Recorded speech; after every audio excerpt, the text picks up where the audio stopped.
Bienvenidos a una edición más de Una Voz en el Desierto. Hoy es viernes 3 de marzo y quiero referirme a las conciencias anestesiadas. Seguramente usted estará de acuerdo conmigo, aunque a lo mejor algunos no, en que el peor azote para una comunidad, pensemos para un país, para una institución, para una comunidad de fe, incluso para una familia, el peor azote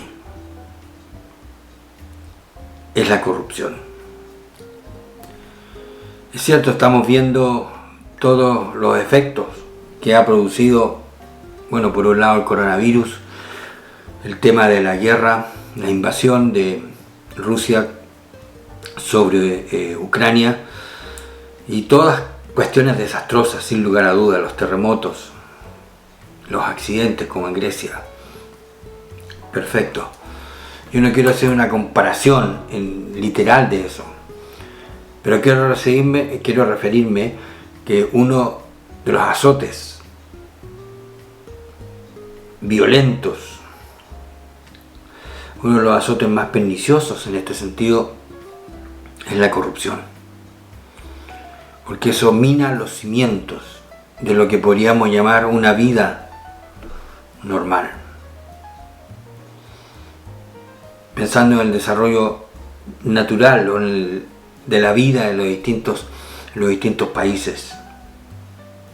Ya no es una emergencia, no es una catástrofe en el sentido que, por ejemplo, una catástrofe natural.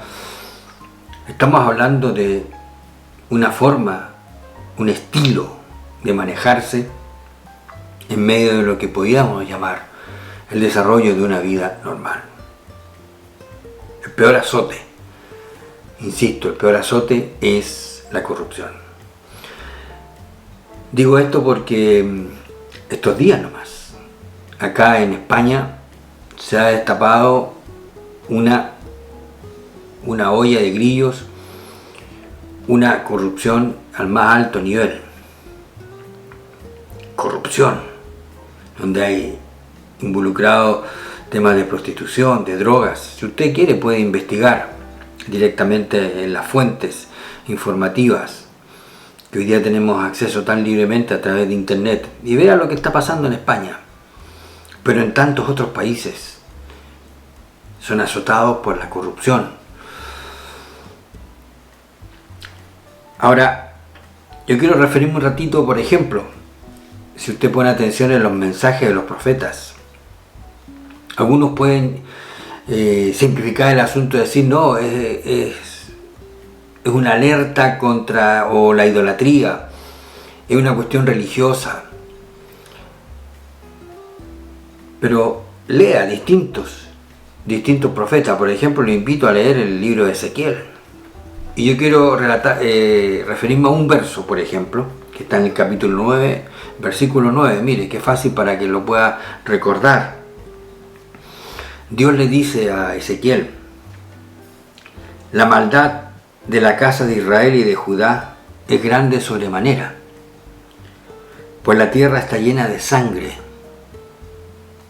y la ciudad está llena de perversidad, porque han dicho: ha abandonado Jehová la tierra, y Jehová no ve.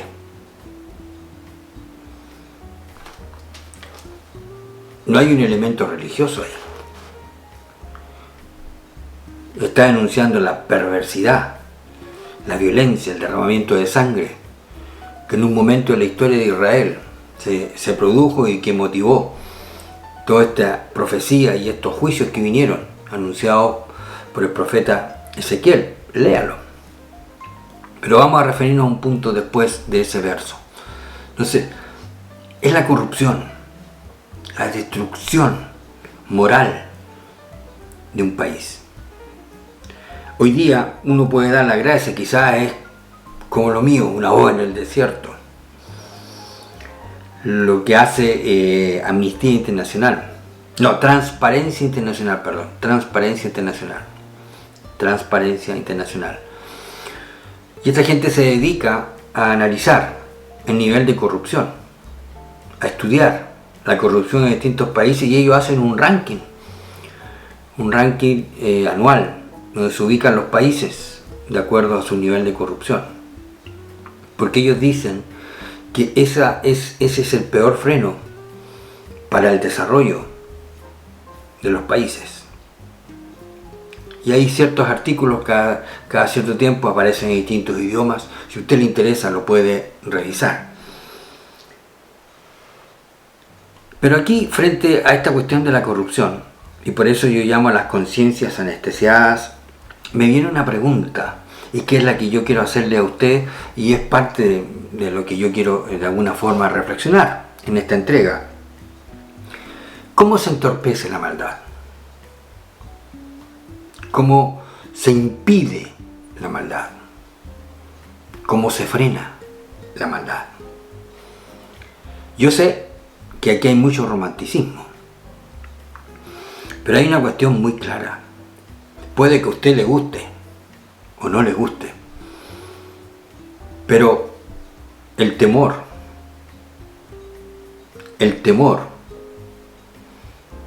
es la fuerza para contener la maldad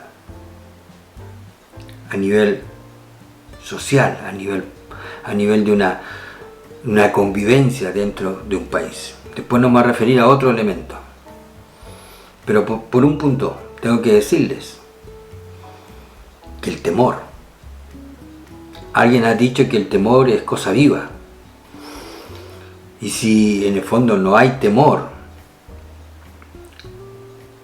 no va a haber control de la maldad. Y infundir temor, y usted dirá, pero ¿cómo es eso? Pero el infundir temor es la tarea de la justicia. El apóstol Pablo, escribiendo a la iglesia de Roma, se lo dice muy claramente en el capítulo 13. Porque los magistrados, y muchos creen que cuando habla del respeto a la autoridad acá se refiere a las autoridades políticas, y no es eso. El capítulo 13 se está refiriendo al papel de los jueces. Porque los magistrados no están para infundir temor al que hace el bien, infundir temor al que hace el bien, sino al malo. O sea, la maldad se controla infundiendo temor. ¿Quieres pues no temer la autoridad? Haz lo bueno y tendrás alabanza de ella. Porque es servidor de Dios para tu bien. El papel de los jueces es un pastorado, servidor de Dios para tu bien, dice. Es un pastorado por el cual tendrán que dar cuenta todos los que están dedicados a administrar justicia en el país que sea. Porque es servidor de Dios para tu bien, pero si haces lo malo, teme. Otra vez, teme. Si haces lo malo, teme, porque no en vano lleva la espada. Y en ese tiempo, en el original griego, la espada era un cuchillo carnicero. Y usted sabe lo que hace un cuchillo carnicero. No en vano lleva la majaira, el cuchillo carnicero en griego. Pues es servidor de Dios, vengador para castigar al que hace lo malo. Entonces, según lo que el apóstol Pablo nos está diciendo, es que el papel de quienes administran justicia es infundir temor para que la maldad tenga su freno.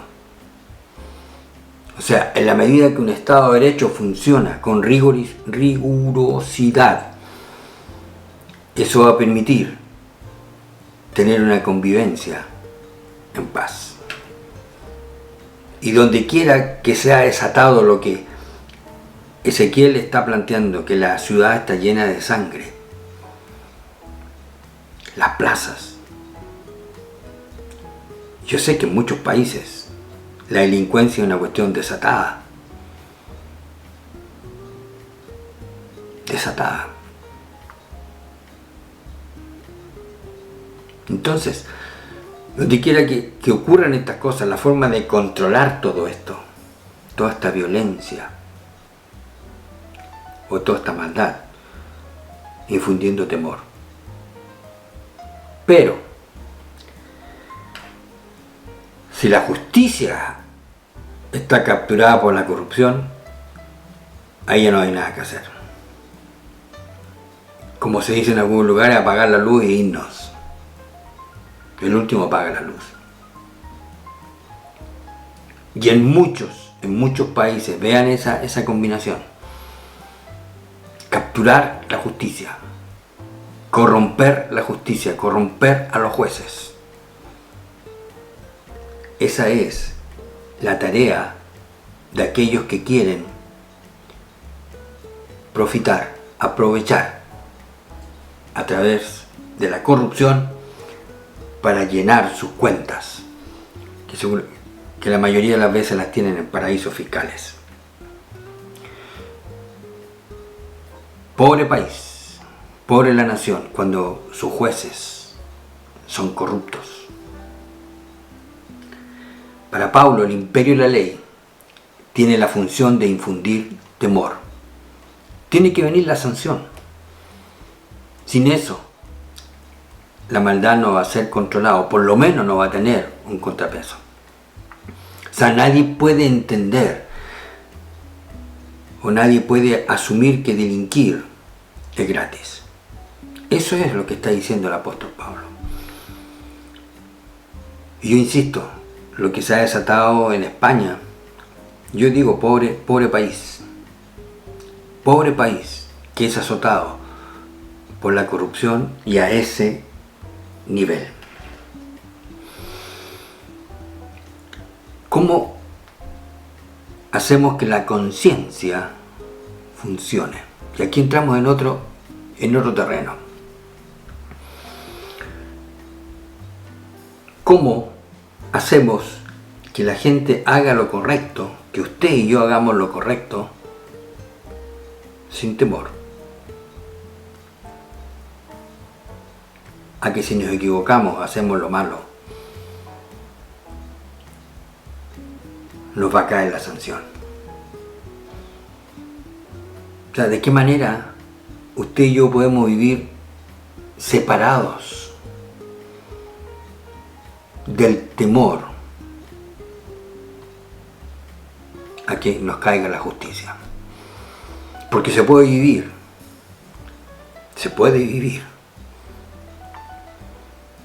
sin siquiera pensar que existen los jueces. Se puede hacer lo correcto. Se puede elegir ir por el camino correcto. Ya, pero la pregunta es cómo lo hacemos o por qué razón lo hacemos. Claro, y aquí hay tengo que decir que hay distintas causas. Una, que es cierto que a mucha gente les pasa que sienten satisfacción en hacer las cosas bien. Sienten satisfacción en ser honrados, sienten satisfacción en decir la verdad, en ser transparente siempre, sienten satisfacción.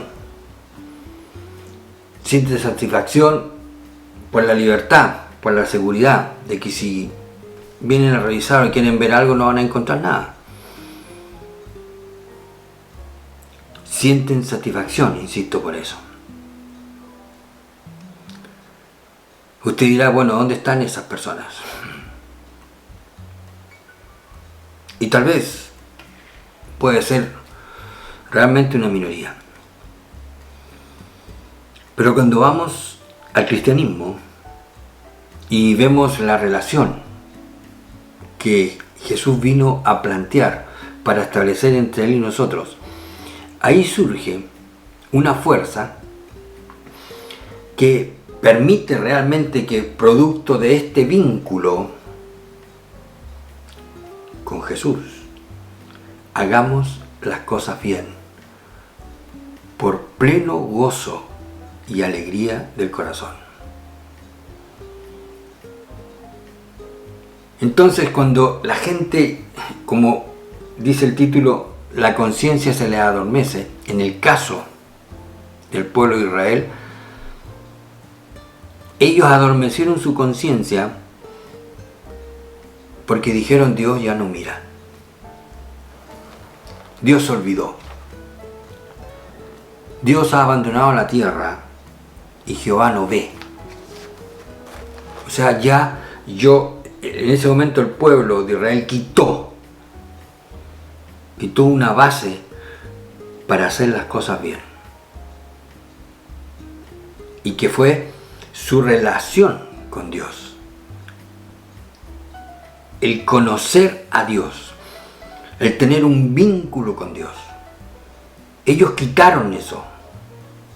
Y cuando quitaron eso, entonces la corrupción no tuvo ningún freno. Vuelvo al punto. Para que la corrupción se detenga, para que la maldad se detenga, tiene que haber una fuerza externa. Por un lado, que infunda temor, como es el caso del imperio de la ley. O otro caso, o otro factor, o en otro nivel, es producto de la relación con Dios, donde se produce una plena satisfacción por hacer las cosas bien, porque no se necesita el otro camino. Aunque a lo mejor se viva en condiciones muy sencillas, muy humildes, muy precarias, pero está el gozo, está la satisfacción de porque Dios me importa, porque Dios ha transformado mi corazón, es que yo quiero vivir de otra manera, porque me gusta, porque trae alegría y gozo a mi alma.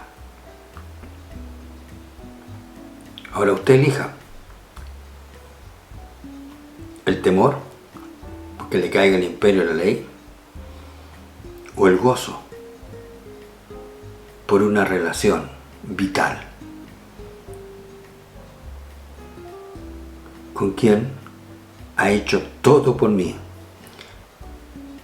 transformando y cambiando mi vida. Usted y yo tendremos que elegir qué camino. ¿Por qué portarse bien?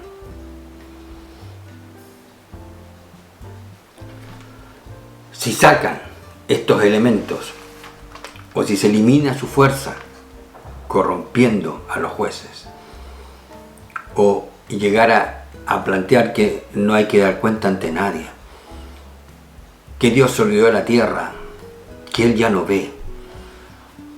Cuando se llega a ese nivel, es que ya la conciencia entonces se ha anestesiado. Ya no hay un elemento que prenda una alarma para ir por el camino correcto. Por mi parte, simplemente es plantearle el desafío, hacer las cosas bien por gozo, por alegría, por la satisfacción,